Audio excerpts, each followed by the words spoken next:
Hey guys, এই ভিডিওতে দেখাবো কিভাবে ব্যাটারি লো পাওয়ার মোড বা ব্যাটারি চার্জ কনজিউম কম করবে সে অপশনটি কিভাবে চালু করব।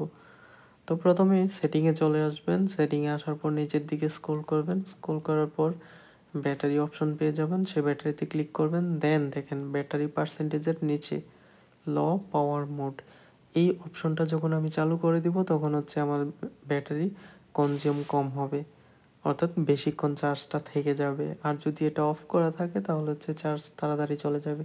অর্থাৎ যত অ্যাপস আছে আমার সব কিছু হচ্ছে রানিং চলতে থাকে, আর যদি এটা অন করে দিই তাহলে সবগুলো রানিং চলবে না, যেটা আমি চালাচ্ছি সেটাই চলতেছে। আর ব্যাকগ্রাউন্ডে যেগুলো আছে সেগুলো হচ্ছে ফ্রিজ হয়ে থাকে আর কি। তারপর হচ্ছে ব্রাইটনেসের একটা ব্যাপার-স্যাপার আছে সেটাও থাকে আর কি। তো এইজন্য যাদের পার্সেন্টেজটা খুব কম থাকে ব্যাটারির তখন হচ্ছে লো পাওয়ার মোড অন করে নেবেন। আর যাদের পার্সেন্টেজ খুব বেশি থাকে তাহলে লো পাওয়ার মোড অন করার দরকার নেই। ধন্যবাদ সবাইকে।